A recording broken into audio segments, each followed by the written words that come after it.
Paranormal. Welcome to Radio Paranormal.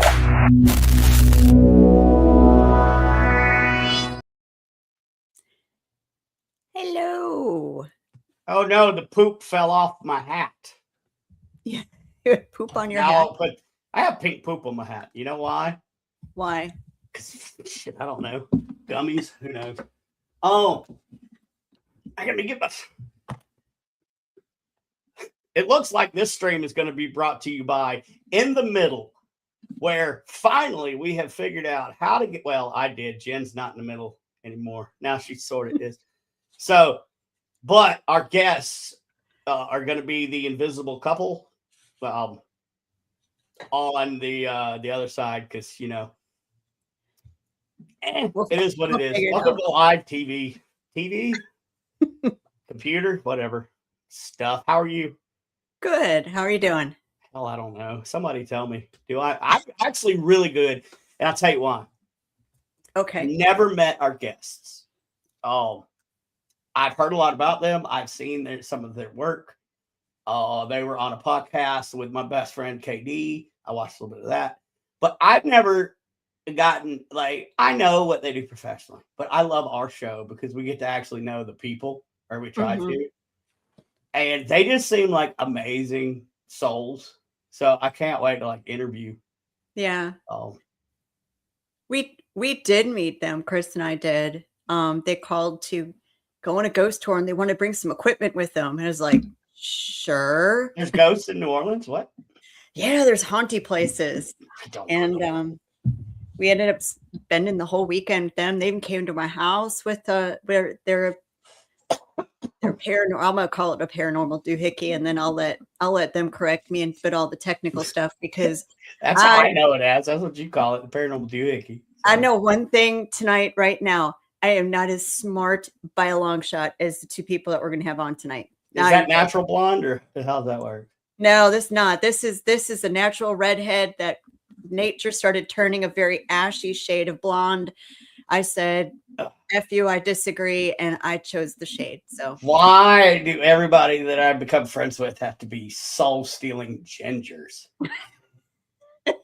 I'm going to end up a freckle on your arm. Just be kind.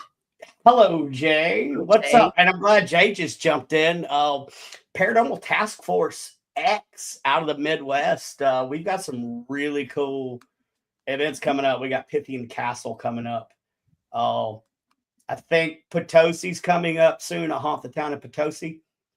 There's some tickets there for that. But the Pythian Castle at the end of May, come out, because I will actually be at that one. Not that anybody comes to see me, but me and my wife will be out there. It'll be my wife's first time out there. I just had some people on our hunts that have been to Pythian Castle.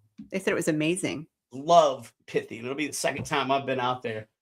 So go to paranormaltaskforce.com or check us out on all the socials for tickets. Pythian's gonna be fun, y'all. Pythian's gonna be great, right, Jay? Jay, you gonna be out there at Pythian with us? Jay is also part of Paranormal Task Force X. So I had to pay my bills real quick. And if you want to go on a ghost hunt in New Orleans and you can't make it to our Paracon, which we're going to talk about later with our guests, go to NewOrleansParanormalSociety.com. We have nightly public ghost hunts in the French Quarter, exclusive access to haunty locations, all skill levels welcome. If you've never done one, we'll teach you. If you've done one, we'll fill in the blanks. 3, 2, 1, have at it, go. We've got equipment for you, including some ITC devices from Supernatural Inc. Who are those guys? Those guys, I know. Those guys are horrible. They don't know nothing. No. I used my ink box last night in the closet at the Andrew Jackson, which is one of our locations for the Paracon. So, hey, James Brady. Hey, look, I'm a princess, Kim Brady. I'm Kim Brady. They were just out at EnigmaCon. I heard that's a fun little con. So, fun. I can't wait to hear about that. And that's you. Dog. Speak, sit, lay down, rub my belly. Yeah, good boy. My dog's feeling better now, so he's off. Good. I was going to ask, and He's off work Speaking release. of ghost hunts and the Paracon, Yeah. let's Hey, James. you know Braden. what? Let's just go ahead and introduce our guests because I want them to have as much time as possible, and I want them to It goes come so in. fast. That is Radio Paranormal. So let's bring on Ron and Lourdes. There they are. Hi. Hello. Oh, Did I wow. say- You're right. On the mobile, there's just that blue brain thing in the middle. No, we'll Yeah. take Yeah. turns. You We'll have to sit take there and Peekaboo. sway like you're on a. Yeah. It's sort of you know what? Let's just get that. I'm gonna take that down. That way we can just see us. I don't know what you guys see. Welcome to the show. Thank you guys so much. Like I was saying in the intro, I've never met you guys in person or on a podcast, so I'm pretty excited to get to pick the brain. But also, you guys are going to be at the New Orleans Paracon this year. We're very excited. Yep. Yep. Yeah. We The are very too. first one. Yeah. It's going to be a lot of fun. The first one is going to be the best. The first of many. Yes. Let's I hope think so. Chris is scouting out locations for next year already. So Yeah. I've already heard a couple of exciting behind the scenes details for next Yeah. year, maybe. And oh my gosh, hey, they're gonna do it and they're gonna do it right. So what are you guys gonna teach down at the con? Because it's all about learning. It is. I think part of what we try to teach is learning. We try to provoke thought with what it is we do in the field and what we do when we do talks, our lectures. Never pontificating, never we've got it figured out. Listen to us. If you're not on this page, you're wrong. That's never where we're coming from. right. But we try to provoke thought because we've had our apple cart positively upset and turned over and reframed how we look at a lot of this stuff now. So when we share what it is we think or where our beliefs in this stuff come from, in that we try to, I think repeatedly, make reference to the fact that this is meant to provoke thought because you may find yourself in complete agreement with it. You may partially agree with it. You may not agree with any of it. But in order to agree in totality or partially or to completely disagree with our position, you have to think. And you have to think that's what I also feel, or that's pretty much where I'm at, or I don't think that's true at all. And so if we make one of those three things happen, then we've done our job. Then we've made people think for themselves critically and then look at what it is that, you know, that make sense to them. I think you add the science at such a different level to this paranormal world that so many outside of it think is supernatural phenomenon when it's not. Yeah, no, I appreciate that. I think it's fun. So I think we come from our background, technical idealism. That's a metaphysical position. And I'll explain the difference between that. What we bring that has a sciencey element to it is a respect for the science. Like we don't necessarily explain things or try to frame things using scientific frameworks, but we respect and acknowledge what it is science tells us.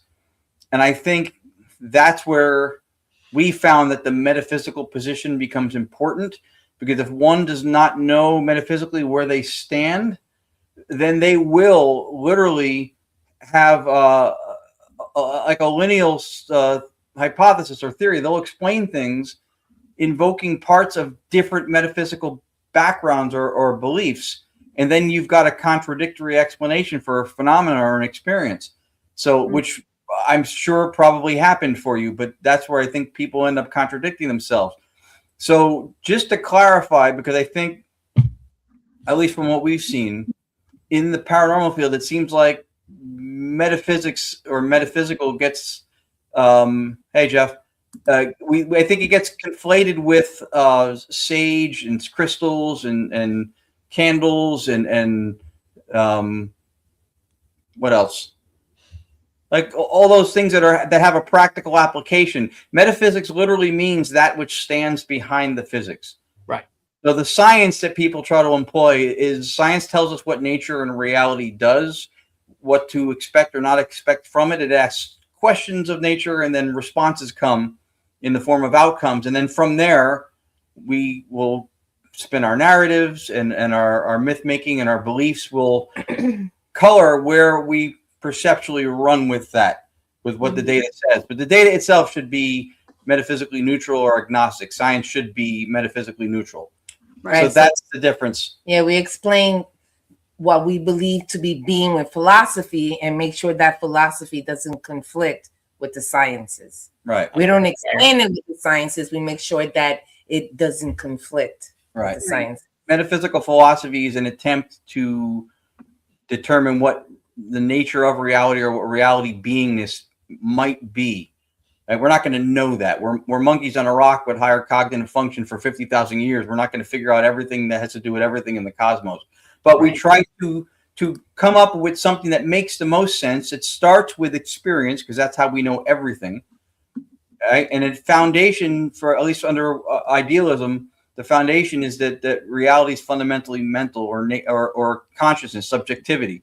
And that also makes sense to us because that is the only thing that is pre-theoretical.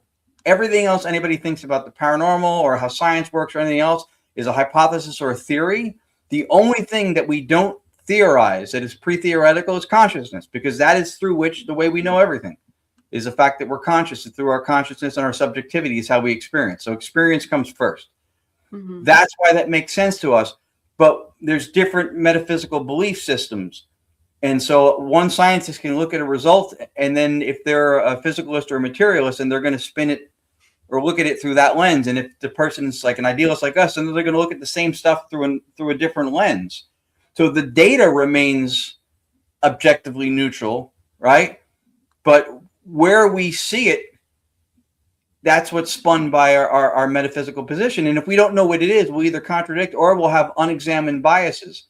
When somebody says anything that we call paranormal is impossible, that is always, per force, always a determination that is made by the fact that it doesn't fit into an existing belief system. Right. Right. Okay. So that's what we will be talking about when we're in New Orleans. Right. Spirit communication, and then the metaphysics or metaphysical philosophy, because it really does help you whittle down. That is one of the things that science offers to what we do, is it helps you take some of the ridiculousness, some of the things that's not coherent off the table. And then you could start looking at other things. But then if your other explanations contradict what science tells us, that's when we need to stop and go, well, hold on. This is perhaps flawed, because I'm invoking this element of science or this explanation, and now the next part. That's where I think we come up with ways to fill gaps and explanations in the paranormal, but we don't think of those things by extension, right? Mm-hmm. If I assume a certain thing to be true, then by extension there are other elements in other parts of either that theory or other things I say, where to be consistent, I also have to run with whatever that premise or that assumption was. You have to accept it. Right. It has to be an accepted part of the belief. But a lot of times we abandon those when it comes to explaining something else. And then we're all over the place. And that's where the people who are cynical or skeptical go, that's all a bunch of bullshit. It's not true. Because we contradict ourselves. We give ourselves the gun, we load it, and we point it at ourselves. And then they go, it's not true. And we finish the job. So it's just taking the extra. You're right. You're 100% right. Right. I'm falling out my chair here. Well, don't fall out of it. I mean, that was I understand that was a lot. That was very scientific, but don't pass out, Jim. It'll be okay. So that's it. But I think that's the thing with us too, is that, and a lot of times it's what we talk about or what we explain gets categorized as being a very positive science-based kind of. But I guess the thing is that we don't preach science; we respect it. Yeah. We respect it. And then what we do put forward or preach is a metaphysical philosophy, right? And so when you have science telling us what nature and reality does, the doings of, the behaviors of, and what it won't do, the philosophy part of it tells us or speaks to what we think nature or reality is, the what's behaving that science is measuring or calculating. So, and that's where, to have consistency, we need to be respectful of what the science says. Right. So, you're also, so you're going to have a class twice a day. You guys are going to have your booth. People are going to be meet and greets. You've written some books too, right, Ron? I caught you. Let the guest have a sip of whiskey. Listen, you can take the girl out of the restaurant, but you can never take the waitress out of the girl. Like, we ask you how you're doing right as you're taking that sip of your drink. It's what I do. Yeah, no worries. No worries. Yeah, I appreciate you bringing that up. I have 5 books that are on Amazon. And I'm pretty happy with them in as much as I think that they chronicle my journey in learning and experience in this field. Like, there are some things that I held as truths or things that I believed in from book 1 that may also still appear in 3, 4, 2, but there may be some things that I reworked or I revisited and I changed. And I think that's good. I've been exposed to more people, different educational and academic factors in the last year and a half or so. I've been part of an ambassadorship under Dr. Bernardo Castro, who holds 2 PhDs, computer science engineering, as well as philosophy. He worked at CERN. He created a company and sold it to Intel. So when I listen to him talk, I sit there going, like, did I even graduate? Like, what? Right. So I'm exposed to an element and an academic level that is higher than my pay grade. And then I do everything I can do to endeavor to be closer to that. So I hope that the journey through the books also shows that. Like, I have a certain framework of what I think here, and then some of it I may be consistent with, but some stuff may have changed. I may have learned different things. The philosophy stuff alone in the last couple of years has really, like I said, just turned our whole world upside down with how we interpret and look at a lot of this stuff. So, and I think it's important too, because I think, like I said before, that the field is invoking science now a lot for the purposes of credibility and value. Yeah. And it's not bad, but then we have to know when we do that, what we're saying, not just within that framework, but also by extension, and not contradict it. And there's a lot of things that are commonly explained, like stone tape theory, psychometry, even residual hauntings, where I've been pegged as a skeptic a few times because of this, because of the philosophy element that's very new in the field, but I'm not. I believe those experiences happen. I mean, if somebody's lying and making something up, then that's on them. But giving somebody the value and credibility out of the gate, I don't deny the experience. But as present, the current explanations that float out there for stone tape, psychometry, and even residual fall apart before you get to the last part of it. They fall apart. There's an incoherency in that. So I put forth through this metaphysics a different explanation that doesn't deny the experience. Because I think when I've seen mediums perform what they call psychometry. I've seen also what people would attribute to stone tape, and I don't deny the experience, but I think that the explanations are where they run into the lean on science and then violate science at the same time kind of thing. That was something I'll tell you. When we first met you guys, that was my beginning of my journey of figuring out what abilities I may or may not have. I didn't know. And going to mediumship classes, it was one of the most intimidating things I've ever done, because I was so embarrassed to be wrong. Right. And one of the things we did the first day I was there is everyone had brought an object. We had to hide it from each other. We gave it to the person doing the class, and he put it in paper bags. And we were only allowed to hold the bag. We were not allowed to feel it, scrunch it, nothing. And then we did meditation. I thought, oh my gosh, I'm never going to do this. I'm going to look like an idiot. I did it. I knew who it was from. I didn't know these people. This was a room full of people that I've just met. Mm-hmm. I knew who it was from. I knew a general shape and design of it that I drew. It was the craziest thing. I mean, I was my own worst skeptic, because I thought for sure I am never going to be able to do this. Right. And I could never tell you how I did it. I saw pictures and I felt something kind of turn me in a direction as to who it might be from. Mm-hmm. It was the craziest thing I've ever experienced. That's phenomenal. And see, you knew in your heart, you believed. If you thought this stuff was a bunch of BS, we cussed. You can cuss. Right. You wouldn't have even Thank you. You wouldn't have even entertained it. Right. So you knew there was something to it. You were curious enough. But, and this is what a lot of people do, we don't give ourselves intellectual permission per fear of how it's going to be perceived from the outside to actually buy into what we feel as something that's genuine. The intellect is the bouncer to the heart. You know something and you don't allow yourself to go with it. But then something like that happens and then you're like, wait a minute. Now you have to deny the experience, not just the belief in the possibility of the experience. And that's hard. Yeah. Right. It was crazy. And I did it every time we did it. I was able to do it. It was, I don't know. It was so bizarre.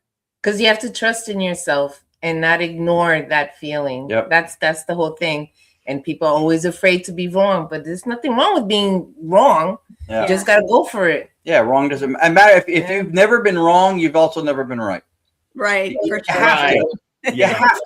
have to be wrong. We have actually a common explanation behind how we thought our digital seance stuff worked. And then I actually scrapped it and then revamped the explanation for it based on a conversation I had in one of these weekly meetings with Dr. Bernardo Castro. And it wasn't even about that, but it was something that was tangentially close enough, related enough that I kind of connected the dots. And I was like, wait a minute, the way we think we've explained this doesn't make sense. And other people who have heard us explain it that way still use that explanation. And I'm like, no, it doesn't make sense.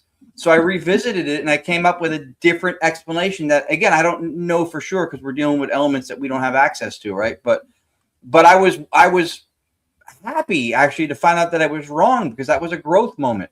So maybe I'm less wrong now. Maybe I still haven't figured, and that's really our job in this field, right? Our role in this field in trying to put a pin down on what reality might be, what nature might be, and all this stuff. Our job is really to try to be less wrong the longer we do it, not to have the answers and figure it out, because I don't know that happens, but to be less wrong. Just on a side note, because it came up and I don't want it to go too far afield without addressing it. We did meet Chris and Jennifer when we were down in New Orleans a few years ago. We went down and we reached out to them just to see if there was a local team that maybe had some stuff going on that we could do. And why what I'm about to say is important is because these are the same two people who are hosting an entire Paracon that they're inviting people from all over to come to. And so what I'm telling you is that they're fantastic hosts. And they treated people like us that they didn't know. They brought us, like she said, they brought us to their home.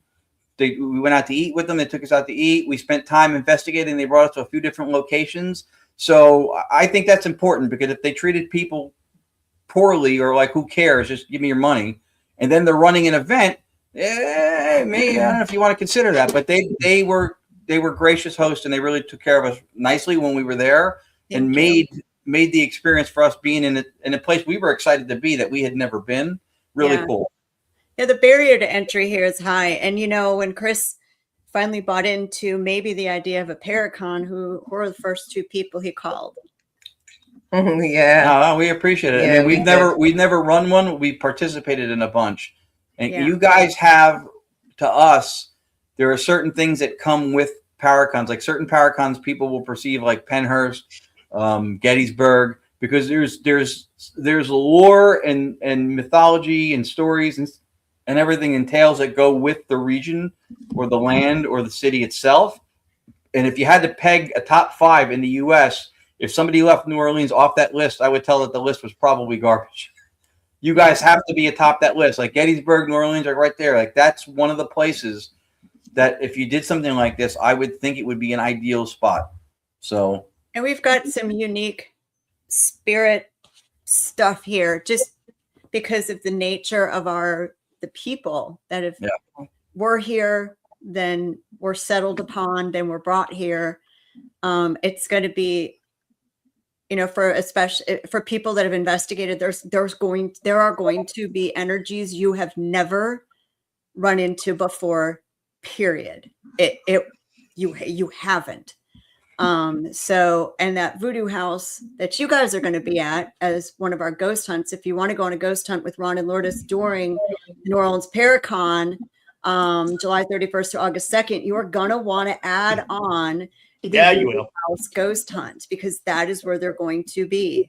And we have a couple of new spirits. And it's human, but he's not light.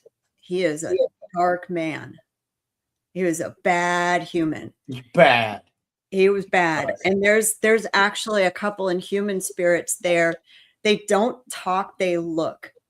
But I'm curious now with you guys, and I want you to explain your digital seance experience,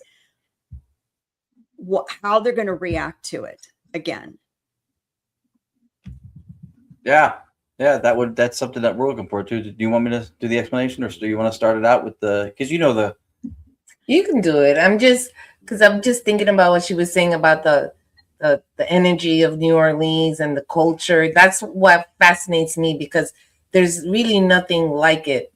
Like the only time I've ever felt that was in the Caribbean, from where my family's from. But that makes total sense, though. Yeah. It makes complete sense with the voodoo. And we're actually having Voodoo Authentica for the VIP party. If you buy the Platinum or VIP experience, or you're a vendor or a speaker, then you get to go to that party, and Voodoo Authentica is going to do a voodoo ceremony to open our Paracon for everyone. So even if this is not, we're not asking people to practice voodoo. We're asking people to observe the reality of voodoo, because it is not a dark space. It's not a dark spiritual practice. It's been bastardized by Hollywood.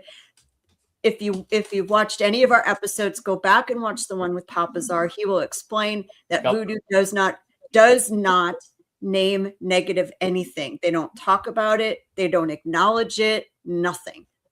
So how can you have and say a practice is dark when they don't even? It's not what they do. Exactly. It's like with Spiritismo, voodoo. There's good and bad in everything. That's the bottom line.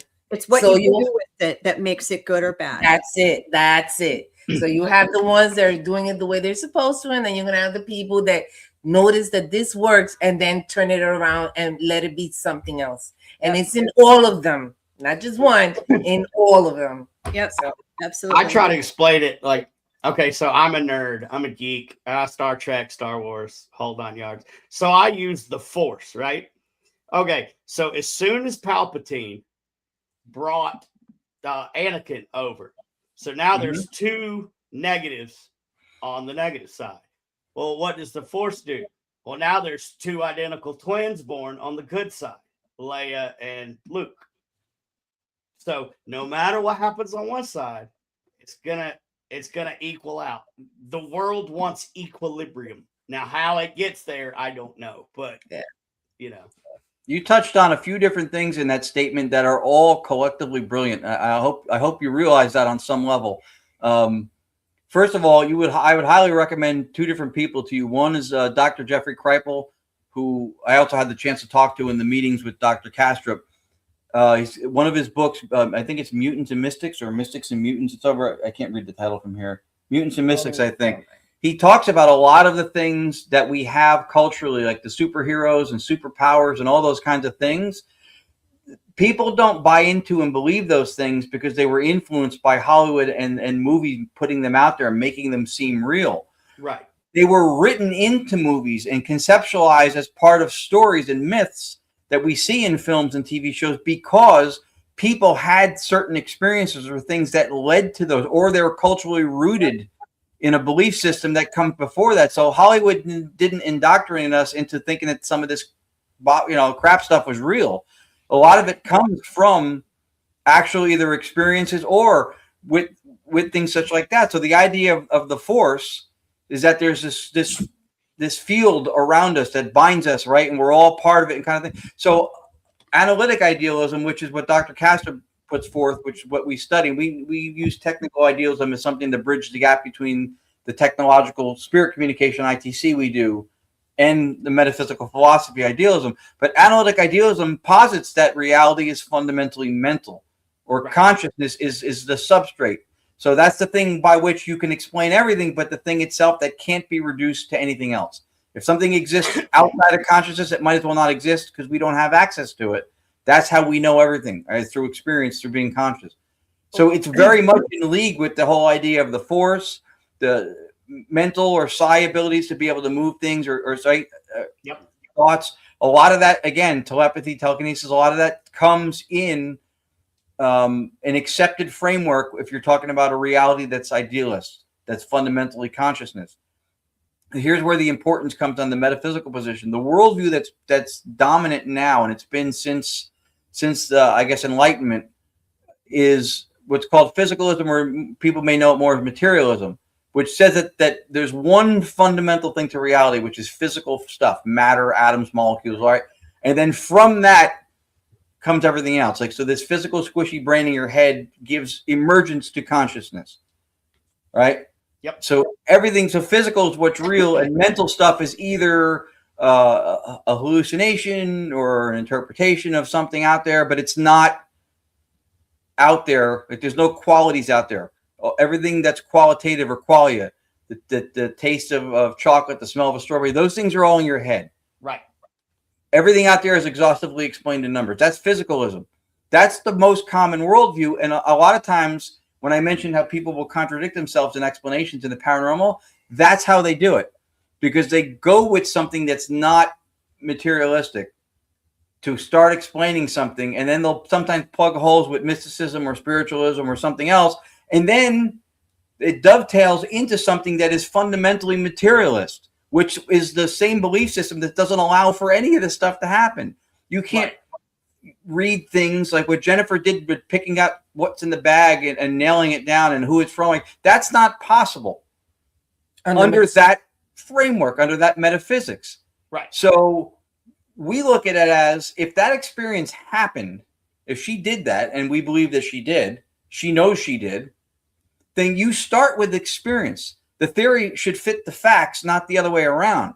Right. So if we came from a materialist perspective, we wouldn't believe her. We'd have to say, well, that's crap. That's not possible. You can't do that. Or it was a lucky guess, or it was coincidence, or it's anecdotal, or it's subjective. Everything we experience is subjective. We can't collectively experience my hunger. Yeah. Right? Well, we can't collectively experience what I think is beautiful. And what I try to tell a lot of people, there is nothing external in this world. Everything happens on the inside. So I go touch a tree. I'm not feeling the tree. I'm feeling the electrical senses that are pulsing underneath my skin into my body. So everything that is reality is internal. The experience is, yeah. So under idealism, we don't deny that there's a world out there, but we think that world is fundamentally mental also, right? Okay. So there is a world out there, and you are interacting with what's out there, but what you see, touch, smell, taste, etc., is a representation of what's out there. It's not the thing in and of itself. But we've been inculcated to think, again, under a materialist idea, that everything we see and experience is the world out there in its totality, exactly the way it is. Right. Which for us feels a little naive, but it also denies experience in a lot of instances. So you're interacting with an outside world, but what it is it's a representation of it. Somehow along the way, and we get taught this in school, we have substituted the map and we put it before the territory. Right. The map is referential. It points to the territory. That's what gives it value. It's a representation of something. But we say that this world is made up of pounds, feet, yards, kilograms, right? So we're putting, it's like trying to take the state of New Orleans out of the map. You can't know. It's the territory comes first, and the description or what we perceive of it comes second. And I think a lot of perception, especially with people that are just hobbyists or whatever in this field, they don't understand. Oh, you must be open-minded in this field to figure out anything. If you're not, you go crazy. Like, for instance, you say that I breathe in oxygen, it goes into my lungs, and I'm breathing through my lungs. Well, what if I say, no, I'm breathing through my blood? Actually, the oxygen goes into my lungs and then in the blood, and that's how I breathe. Both are correct, but they're different versions of the exact same thing. And one is, somebody that doesn't look into it, they're less likely to believe if I say, no, I don't breathe through my lungs. That's merely a filter. I breathe through my blood. Right. Right. So, yeah, I mean, what we look for under idealism is explanatory power, internal consistency, and coherence, right? So, because it's not, and this is another trap that we fall into in this field, it's not a binary explanation thing where if it's true, you can prove it, and if you can't prove it, then it's not true. Or if you can't disprove it, then it is true. Right. That's not how it works. It doesn't work in a binary way like that, because we can't, I could give you a story that is completely internally consistent. It's coherent because there are things out there that I'm connecting it to that make sense. Like I could say that the stuff that happens in the cosmos has nothing to do with gravitational lensing, gravity, dark matter, like none of that stuff. All it is that there's this big interdimensional being that's a big flying spaghetti monster. We can't see him, and he just moves things around with his noodly appendages, and that's how everything happens. Right. I can't prove it's true. You can't prove that it's not. So when we explain or lean into something, what we look at under idealism is, do we have any reason to believe it? And are we inventing theoretical steps for the purposes of fleshing out an explanation? Or are these things either veridical or empirically adequate that we can support it with something, right? Because you can look at the same data, you can find footsteps outside of your house and go, all right, so somebody tried to break in. They were looking in the window. They saw an alarm system. They saw that the light was on in the back of the house. They thought maybe someone was here, and then they left. Right. Those same two footsteps, you could go, what happened was a ship came down from the Pleiades. They landed in my neighbor's yard. They broke into his shed. They took a gardening hoe and his Crocs. They came over to my front door and then realized, we'd like some Cool Whip, but they don't have any. And then they left, and now there's a gardening hoe floating around the rings of Saturn because they threw it out on the way back in space. That whole story. And you know what? Nobody watching this show can prove that that's not true. Exactly. Well, you didn't have some Ready Whip in your fridge. Right. But is there any reason to believe it? That's where we come from when we try to support what it is we think. There's no reason to support it. You can't prove it's true or not true. It is almost immaterial. Is there any reason to believe it? Is it grounded in anything whatsoever? And that's what we look at. Yeah. It's like, I can't prove personally that there is a frozen hiker up on Mount Everest with a red jacket on that's actually a mile marker. I can't prove it. I've never seen it, but I know hikers that have been up there, and I have seen pictures that lead me to believe that it is true. Right. So I get it. It's veridically grounded in something, right? When you have an experience visually, like if Jennifer has a mediumistic experience and she sees something that's present but nobody else sees it, right? Then you have to take her word for it. So this is where credibility and having integrity and stuff comes in, because for us, we respect her. She says something, we believe her. Somebody doesn't know her, they might be like, no. Right? But if something detectable, measurable, observable, or something else, or verified by someone else, like the hiker thing, that's a veridical connection. Now that is something that is rooted in the transpersonal space that we share, that other people can speak to besides the person who's giving you the explanation for it. And that's where we find comfort a lot of times, when we think something is a consensus. Okay. This will lead me to an off the wall question, but it'll get us over to the ghost hunts at the Paracon. So Ron, we'll start with you. What is your favorite piece of equipment? We're going to have the same answer for it. And since I talked a lot, I'll let her go longer. I'm an ITC buff. I love the idea of the real time. When I got involved, the brilliant people like your buddy Katie Stafford and his wife, Katie, the Holtes, Austin Maynard, Jay Prather, these are the people who were, and they still are, leading the charge, because you had to be building stuff to do it. Direct radio voice we brought back in 2019.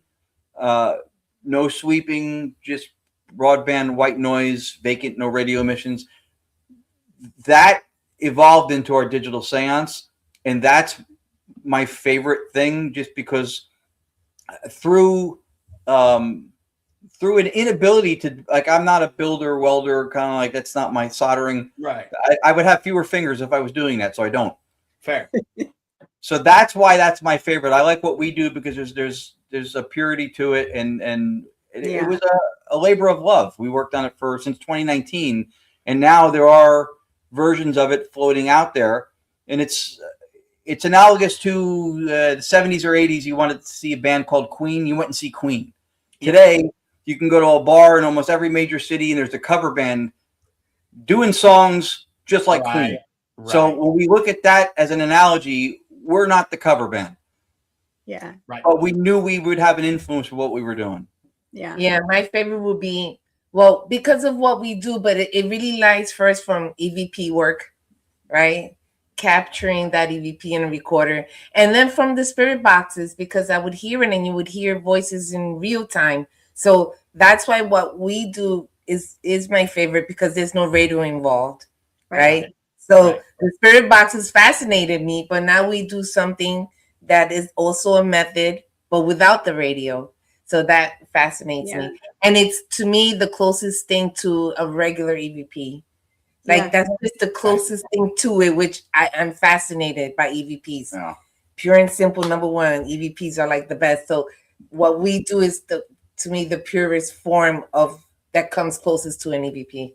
So that's why I love it. And you're the direct radio voice that we saw, because we haven't seen. Oh, hang on. There's mom. Hi, Mom. Hi, Mom. Oh. All right. I was actually going to ask where Mom was, because you're behind, Mom, but she's a little late. It's okay. No, and it was fascinating because we had never seen anything like it. We were new. I'll tell you that, some of the stuff we look at back at our older ghost hunts, and we did this, and we look at the video from it, we're like, oh my God, we thought that was evidence. Oh, you bay, because you do learn. You do learn. And if you're not learning, you're behind, you're way behind. You have to learn. And that was what, can I play the clip real quick? Sure. Yeah, absolutely. Please and thank you. The Voodoo House was just, it was insane, because there's a background to that you guys did not know. Mm-hmm. So this is the audio with Chris's still. That's why this stuff I'm wearing is all been blessed. And so What'd you hear? there are no protection. Jesus Christ says something different. That's right. So let me look at the timestamp. Yeah, so you can see it better. That's why this stuff I'm wearing is all been blessed. And so there are no protection. So let me look at the timestamp. So that's just part of it. I guess I got the shorter version, because there's more to that, where you said on the longer version that one of your memory cards was full. Yeah, I can see if I can find it. And it says, "Oh, great! Check your equipment." Yeah. Oh wow! So it was just interesting, because it's just white noise. What you're hearing is, and they'll explain it, filtered white noise. It blew my mind. They came to my house. I heard my grandmother's voice. Yeah. And it runs quieter now. Yep. And see, I'm super excited about that, because that's the first time I've heard y'all's direct link, or what? No, that's Jay Prather's thing. Yeah. Sorry, I get it all mixed up. We love Jay Prather. Yeah. I love Jay. He's a fellow Marine, so Semper Fi, Jay, if you're watching. But that's the first time I've heard your device. That was clean. That was 2019, dude. I'm very curious. It runs cleaner now. It runs cleaner now. Yeah. Yeah, that's pretty cool. I like it. Because see, That was 2019? Stuff. No. That was when you guys came here. So when was that? 2020? 2021. Okay. 21 sounds better, right? No, 23? No, we went down in May of 2023. Okay, so it was 3 years ago. I don't know. Yeah. I feel like I've known you forever. I know. It does feel like it's longer.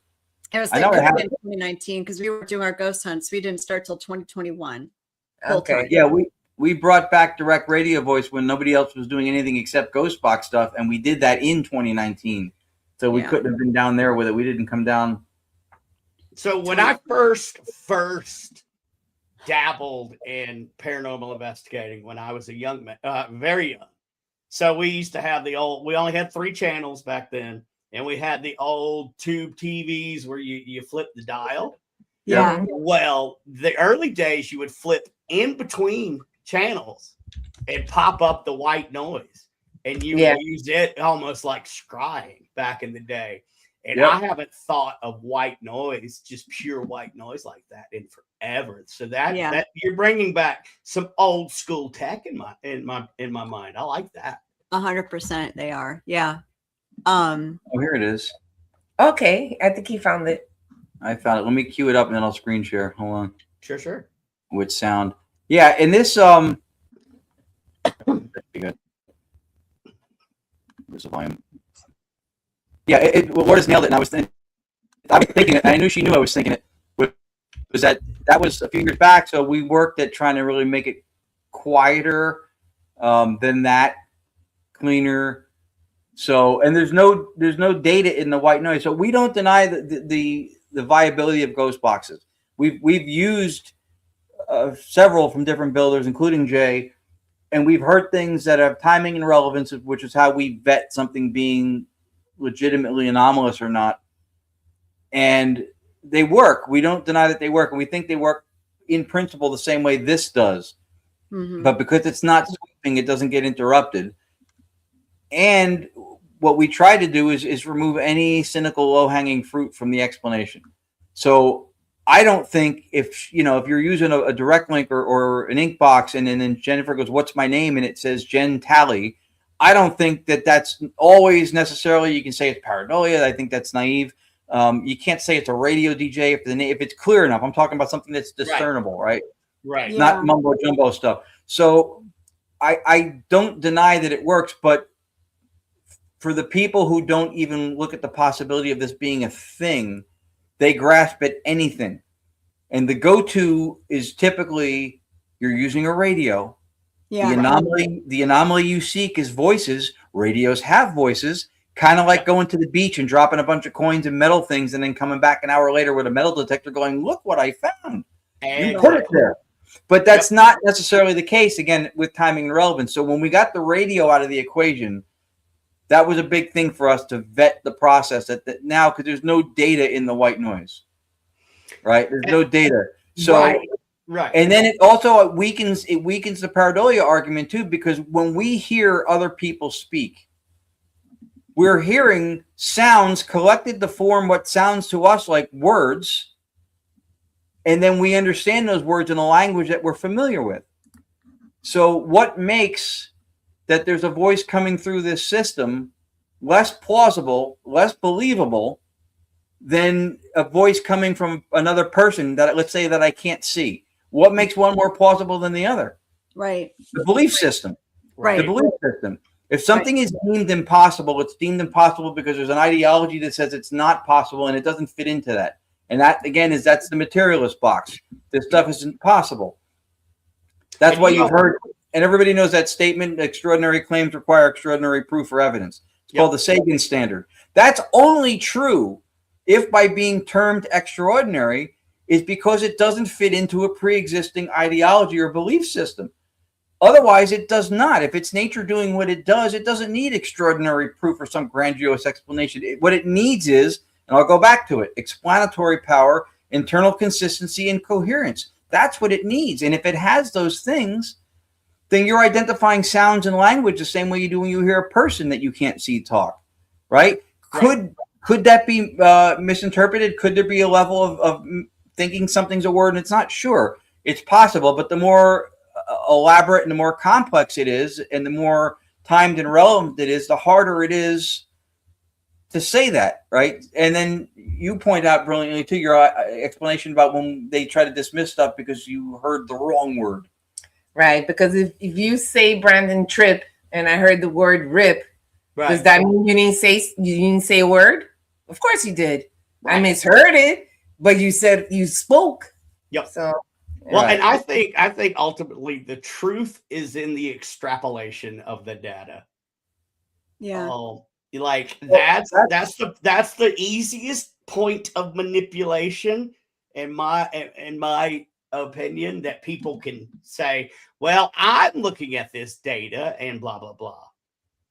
So that's interesting because again, you nailed something so brilliantly, and allow me, if I can, to point it out. Yeah. The truth is in the interpretation, right? Yep. Spot on. Because one of the things that we see to be a red herring is this objective consensus truth, right? And things get dismissed on being subjective or anecdotal. Well, if it's anecdotal and compelling enough, you got to look at it. Right. Secondly, subjectivity is the one way we know everything that way. Even if you look at something through instrumentation, you're still using your subjectivity. You don't have a shared. You can have individual subjectivities that align with a transpersonal experience that we all have.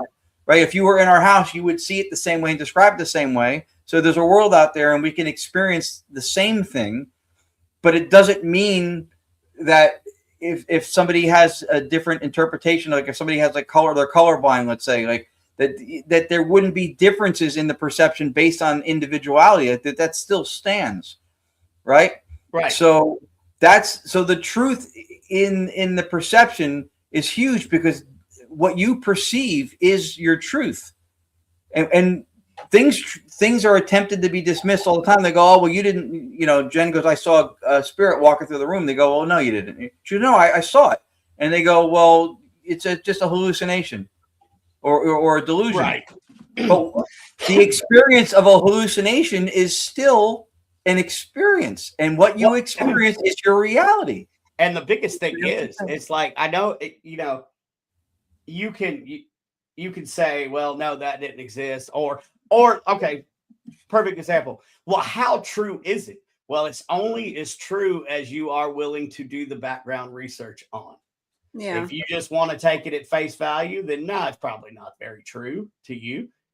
But nothing's going to be true unless you decide to, right. Right. And see the importance of the metaphysical position that I kept stressing before, because in order for everybody to agree on something being true, you have to have the same belief system and foundation for how it is you are putting through the lens of what you're taking, what's possible to be true. Right. Yep. That's part of it. What we see is true, even with data, even with experience and perception. It's all, if you believe something is possible, then it's true. But if somebody believes it's not possible to communicate with spirits or mind to mind or any of that stuff is not possible, then it's never going to be true because their belief system doesn't allow for that to even happen. Mm-hmm. And so then it gets discarded. And you know what? It's very easy to have a handle on everything on the table, to have an understanding of everything tabled for discussion if you remove from the table that which you don't understand. Right. Exactly. And let's tell everybody where they can come see you guys, because I'll tell you what else is unbelievable. The first annual New Orleans Paracon in the French Quarter. Jim, why don't you tell us a little bit about it? Yeah. So, guys, we are doing the first annual Paranormal New Orleans Paracon French Quarter, July 31st through August 2nd at the Astor Crown Plaza in the French Quarter. That's the old one. Yeah, it's because I didn't give you a new one. Put that one up. It doesn't matter because so what? We're sold out of a package. Good thing. Good problem to have. That's because people wouldn't listen to me when I said literally this package is $300. And RIP is gone, folks. Bye. Deuces. It is. So we're going to have workshops and classes. This is educational focused, although you do have the vendor area where you can meet and greet and take pictures with your favorite pair of celebs. You're not going to be a presenter here if you don't have something to teach. That's just how this one's going to work. because we see such a need for education. But if you go, I put the link in the comments, NewOrleansParacon.com. We have a platinum package that includes everything, a VIP package that includes 2 paid classes per person per day, your room, all the packages except for the weekend and day passes include your room. So look at those prices, folks. That is your room for 3 days and 2 nights at the Astor Crown Plaza. A lot of times you go to these Paracons and you got to find your own place to stay. And if you don't know where you're going to be, if you're not familiar with the area, you could end up driving 15 plus minutes or be in a not great part of town. You know, this you don't have to worry about. You can add on our ghost hunt. It's like an all-inclusive vacation, except not all-inclusive. Yeah, you pay for it. Right, yeah. You've got food all over the place. You can walk downstairs to Bourbon House. You can walk outside. If you know Crystal Burgers or White Castle Burgers, ours is Crystal Burgers, but it's called Crystal Tavern because only in New Orleans will Crystal Burgers add daiquiris. I'm just saying, it's the only way. Of course. But we're gonna have lots of really fun things to do. Please, thanks, Emil. Book your tickets. They're gonna sell fast. We're halfway sold with the Patty Negri experience, which is an add-on to all the packages. So I told y'all last week that was going to happen because I told you I was going to buy my wife one, and I bought my wife one. So y'all better get on it. There's only 5 left. We've sold over half of the platinum and VIPs, so there aren't many of those left. And the Living Dead, which is our newest package, we've sold a handful of those too. And then we've got weekend and day passes we've sold. You know, so once this rolls out to locals, these are all going to be gone, you know. Also, and then some of the add-ons. Come see Ron and Lourdes. There you go. You got it. Come see them. Take their class. They're going to be doing a ghost hunt too. So if you guys want to go hunt with Ron and Lourdes, there's the opportunity. Like I get stuck with the worst one. So if you guys want to be out there in the graveyard in the heat, in a Masonic, I'll be in the Masonic graveyard, and I am a master mason, and I will be bringing trigger items from my Masonic lodge. I've never done this before, so we're gonna have fun, but it will be hot. And we'll have fans up by Ron and Lourdes. But here's the great thing: the hunt that you guys are doing at the Voodoo House is limited to 16 participants. When we say intimate, where you can really get some hands-on experience, talk to the two of you as you're doing your digital seance experience there, learn about it. That's where you're not going to be in this big group all over each other, right? Yeah. This thing is so well organized, and the fact that it's educationally driven and beyond what we do, just like everybody that you got in the panels you have, that was a big reason why we got more and more excited as we saw this thing develop into what you guys are doing with it and why we believe in it and think it'll succeed. And so to not forget, because Lourdes just reminded me, I have the fuller length clip from when we were there, but if we have the time to do it, and we're totally cool if you guys can do it. After that, I can show one other clip that gives a little explanation about what we do, because what I want to show that clip in its entirety, but since the system has gotten so much quieter and cleaner, I'd like to show an example of this other clip when we were on a local news thing twice now, doing it at locations up in the Northeast, because when people see that they can come investigate with us or see with us, like hanging out with 2 chuckleheads from New Jersey isn't the most appealing pitch ever, but this might make it more appealing if they see exactly how the method works. And you know, I already think that we're almost at an overselling point at this point, right? Because if you're not hooked by going to New Orleans into a Paracon with all the things that are offered at the rates in the all-inclusive almost packaging that you do it, I don't know what else it's going to take. I mean, in the Voodoo House, I mean, you got to experience the energy. I mean, just the culture in the paranormal field, the culture in itself, just in the regular, what we consider normal, it's just amazing. You really pack up your bags, vacation, let's go. And I will throw this out there because, you know, I don't give a shit and I just say what's on my mind. You can have as much or as little paranormal drama at a Paracon as you personally want. Yeah. Like, it's not going to come find you. It's not going to, if you don't start it, it will not start. Yeah. And so I've heard a lot about, well, Paracons are nothing but drama. Well, I mean, if you create it, everything is intent. Yeah. This Paracon is about learning. We want to teach the newer generations how to do this correctly from the mistakes that we have made. This is not a safe hobby. So no, we have put that. No, we have time. We have a few minutes for Ron to show those clips, right? Yeah, we got time. People, you gotta be there. The clips I know are going to be awesome, but you've got to be there. You've got to see this for yourself firsthand. So this is the one from when we were there in 2023, and this is the one that you wanted to show before in its full length. Yeah. But then the next one is really you'll see the difference in how it sounds compared to then. We worked on trying to diminish the noise floor as much as possible so that the voices would actually be easier to discern coming out of the really non-detectable white noise. So let me hide this. All right. So if there's no sound, let me know. Otherwise, here is the Silent Man one from 2023 with the New Orleans Paranormal Society taking us on tour.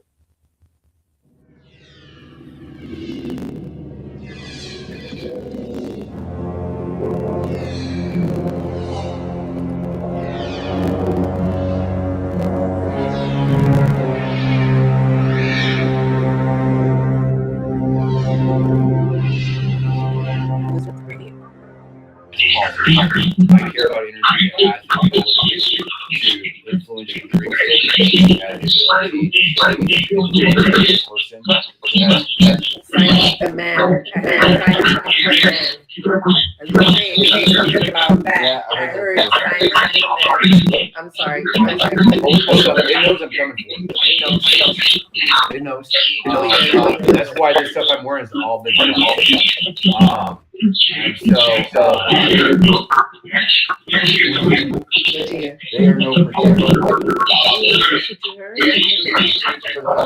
Jesus Christ is something different. So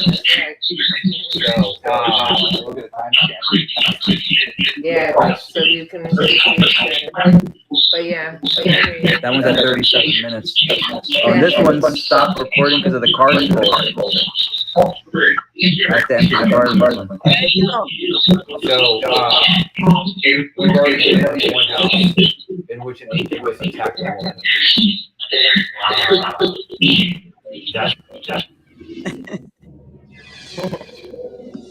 Yeah. Wow. Oh, great. Check your equipment. You got check your equipment. I got otherworldly reprimanded. Oh, great. Oh, great. Check your equipment. You dumbass. Indeed, I was at that time. The dumbass I thought I was. Do we have another clip that we're going to show? Yeah, this one's a couple, like 3 minutes maybe, but it's got a little explanation. It's a condensed version of the last time we did this Haunted Tri-State series in New Jersey and New York and Connecticut, whatever, that aired. It did really well on their YouTube channel, much to our surprise and delight. But this, so it has the reporter does a little intro about what this method is and kind of how it works. And then we're in a location in Long Island, New York that we'd never been to before. And apparently some things aligned with what they had known prior to us coming in from other mediums and such, right? Going in there. So let me get this one queued up. And we're good to go. Okay, yeah. It's there. All right. Here it is. Okay.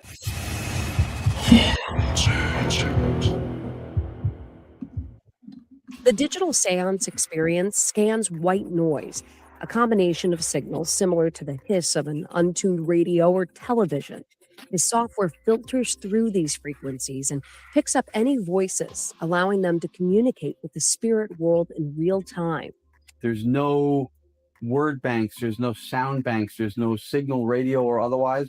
It's just the white noise. We're making more of what comes through audible. Ron and Lourdes, they're coming into this cold. They don't know about the history. They haven't heard, these stories. And they're setting up in one of the most active places in this bakery, the kitchen. Our Haunted Tri-State production team is here. The cameras are up and they're ready to record every moment. So let's start the night. One of the first things we hear is... In the basement? Is there a basement here? No. Okay, that got weird quickly. And then just 5 minutes after we started, we hear two names. How many people are here tonight? Virginia. Eddie. You heard it? Eddie, what's up? Wait, let's play that back. Okay, is this the Eddie that we've been hearing a lot about? Is he trying to communicate to us and letting us know that he's here tonight? Eddie, were you here when this was not a bakery? Yes. Yes. Okay, it looks like Eddie is coming through, but there was another name mentioned. Virginia. So that's interesting to us. One of the first names that we heard on Ron's software was Virginia. Gerard has never heard that name mentioned before, but could that have something to do with one of our producers named Virginia? Virginia. I definitely heard my name. And I kind of pointed to myself, wondering, did anybody else hear it? And then we played it back. And then we all heard it. And that was so disturbing. Could there be a spirit looking to connect with Virginia? But a name that they have heard before comes up right away, and that's Eddie. He seems to be dominating the paranormal's conversation. Eddie. Eddie. You heard it? Eddie, what's up? Being a trickster? Eddie, you're the guy who plays pranks around here, right? That's me. That's me. Eddie, we don't know who you are. When you here? Why are you here, Eddie? As you can see, there has been contact made with Eddie, who Gerard believes was killed when he was a teenager near the bakery. We are also hearing other voices, including a female. Could that be Gracie or Charlotte, the girls from the Civil War era? Can you guys let Gracie say hello, please? Yes. Yes. Thank you. Where is she? Can she say hello? That sounded like a female. Excuse me, I heard. While that is happening, Gerard shows us a photo on his phone that was captured in the alley attached to the bakery. He believes the shadowy figures look like two little girls. And then before we know it, we get confirmation. Can Grace say her name? Please let Gracie say her name. Gracie! There it is. Hey! Thank you. Thank you. Never gets old, man. Never gets old. So we're now in the alleyway, and this is where they've gotten a lot of, activity and people feel things. So now we're going to listen. Somebody say Eddie loudly if you can hear us. Immediately.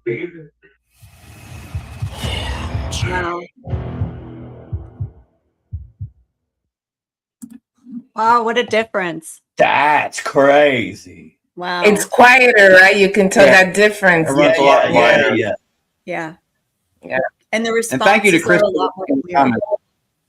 Yeah, but that's because that background noise, he has lessened that.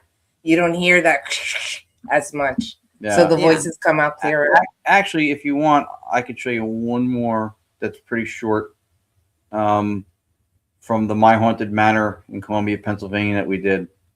Yeah, because I'm now I'm curious into this method. Like this is really clear. I mean, I could show a couple if you want. They're not. None of them are. That was the longest one I have, and I won't show anything that long again. But just to give you an idea, like it's pretty wild.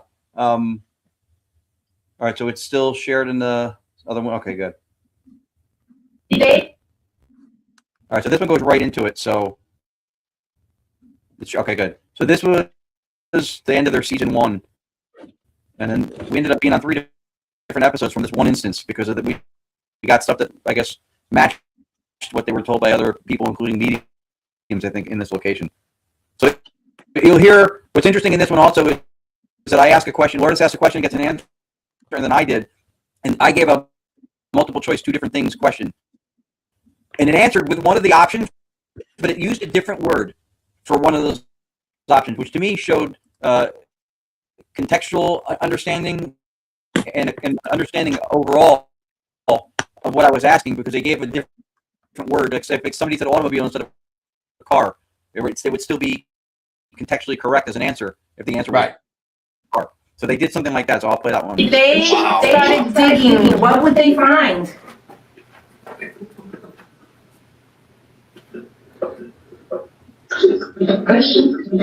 Person. Oh my gosh. Yeah.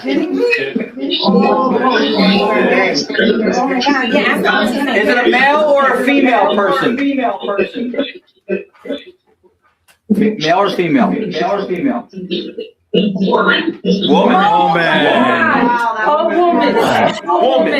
Woman.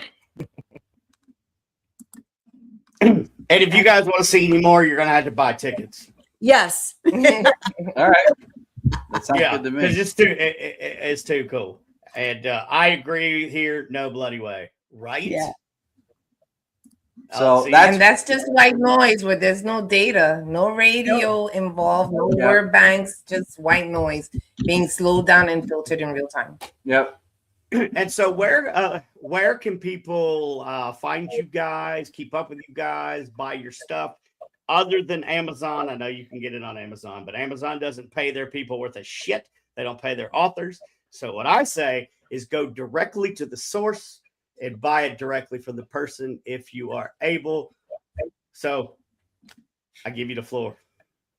No, that's very kind of you and very much appreciated. So at the moment, the easiest way, I mean, we don't sell the method right now. I mean, we have helped a few people. A gentleman named Keith Clark, who introduced us to the software initially. He gets people set up on their computers if they want to start playing around with it. And then I can offer a few suggestions, but a lot of times I get roped into a consulting thing because Keith gives them the framework. But what he gave us, Keith Clark from paranormal.com, I worked on for 3 or so years, right? So it's not going to sound like what ours sounds like out of the box. So I don't have the time, if I took people's money to do this, to support and help everybody. I will try with some people if I can, but so his information, if anybody wants it, I can get them to Keith. He can certainly get you started out if somebody wants to just to go down this rabbit hole and try doing it. For the books, I'll have them for sale at the event. And I highly encourage you to come to the New Orleans Paracon for more than just my books or even seeing us. This is going to be a remarkably cool event. So I will have them there. Otherwise, easiest way to get the books would be Amazon, and the link to the Amazon page for the books or to our event schedule, testimonials. We have a lot of very personal, meaningful moments people have had connecting with loved ones, supposedly from our digital seance events. All that is on our website. Links to it. I have a metaphysical philosophy Substack I started doing now to write, put some stuff out and share it. So it's gonyacparanormal.com, which is GONYAC. Well played. Paranormal. Comes from Gonzalez Yacobetti. Gonyac. She came up with it. It was an email name. I thought it was cute because it's Gonzalez. I've gone yak. Yeah, see, so I thought it was cute. Right. Like But that. people have asked, well, why isn't it your name first? Why isn't it Yak Gone? Is it because that sounds like a bug repellent? You want that. And nobody wants that. or what happens after a long night at the pub. Yeah, that's right. Yeah, see, even I'm better. just saying. Even What- better. And I've enjoyed it. And what I always like to say, especially when I'm